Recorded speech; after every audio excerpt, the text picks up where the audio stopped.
లోకి చూపిస్తుంది. నేను నీకు ఇస్తాను. ప్రభునందు ప్రియులారా, నేను మర్చిపోయాను తెలియజేస్తూ ఉంటున్నాను.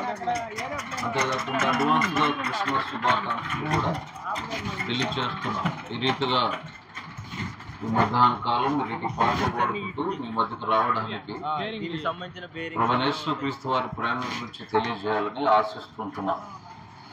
ప్రభువైన యేసుక్రీస్తు వారు లోకానికి శరీరధారిగా దిగి వచ్చినప్పుడు ఆయన గురించి దేవుని వాక్యం ఇలా సెలవిస్తూ ఉంటుంది. ఇదిగో సర్వలోకములకు సంతోషకరమైన శుభవర్తమానం, రక్షకుడు మీ కొరకు పుట్టి ఉన్నాడు. పరలోకపు దూతలు సంతోషించి పాడుతూ వచ్చారు. సర్వలోకములకు సంతోషకరమైన శుభవర్తమానం. చాలాసార్లు మనము సరైన అవగాహన లేక ప్రభువైన యేసుక్రీస్తు వారిని గూర్చి ఏదో కొంతమందికి చెందిన వ్యక్తి అని అనుకుంటాం. ఈ మైక్లో మాట్లాడే నేను కూడా ఒకప్పుడు అలానే అనుకున్నాను. కానీ వాస్తవానికి బైబిల్ అంతట్లో ఎక్కడ కూడా ఆయన కొందరికి, కొంతమందికి, ఓ ప్రాంతానికి, ఒక ఇంటి పేరట వాళ్లకు, ఒక వీధికి, ఒక ఊరికి అని ఎక్కలేదు. బైబుల్ యేసుక్రీస్తు వారు ఎవరికి చెందినవారని బైబుల్ సెలవిస్తుందంటే ఆయన అందరికీ చెందినవాడు. అపోస్తల కార్యములు 10:36లో యేసుక్రీస్తు అందరికీ ప్రభు.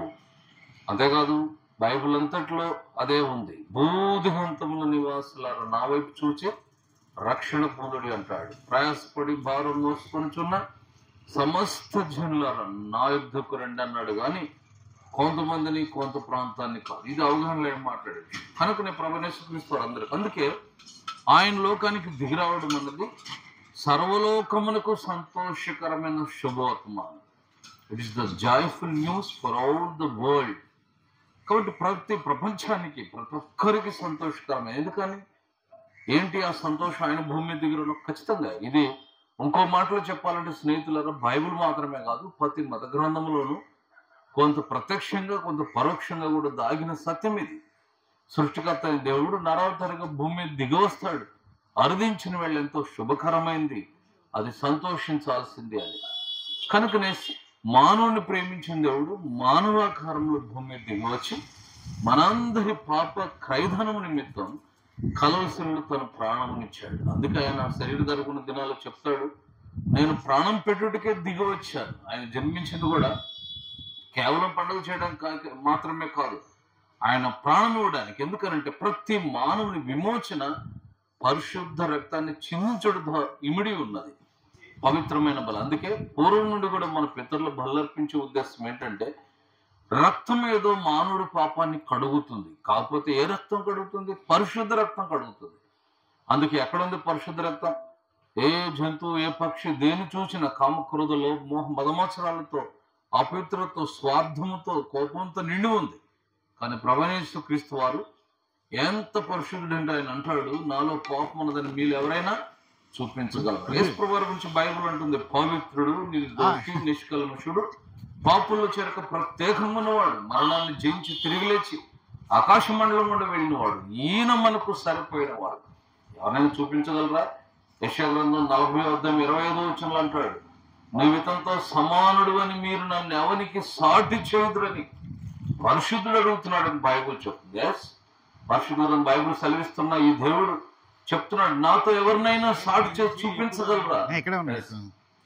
అన్కంపారబుల్. ఎవరిని ఆయనతో పోల్చి చూపలేం, ఆయన దగ్గరగా కూడా చూపలేం. ఆయన జీవితం పాపరహితమైంది. జన్మ, జీవితము, ఆయన మాటలు, ఆయన బ్రతుకు, పుట్టిందులగాయితో చనిపోయేంత వరకు ఆయన గురించి బైబుల్ ఉంటుంది. ఆయన పాపం ఎరుగడు, ఆయన పాపం చేయలేదు, ఆయన ఎందుకు పాపం లేదు అని బైబుల్ చెప్తుంది.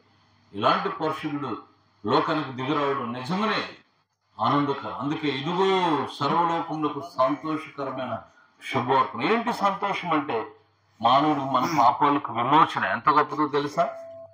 లోకములు ఏమున్నా లేకపోయినా, ధనమున్నా లేకపోయినా, చదువున్నా లేకపోయినా, ఉద్యోగమున్నా లేకపోయినా, ఆస్తులున్నా లేకపోయినా, ఇవన్నీ ఎట్లున్నా కూడా జీవితం నడుస్తుంది. కానీ పాప పరిహారం లేకపోతే స్నేహితుల మరణమూతల 2 గమ్యాలు. ఒకటి పాప పరిహారం పొందిన వారి గమ్యం, ఒకటి పాప పరిహారం పొందని వారి గమ్యం.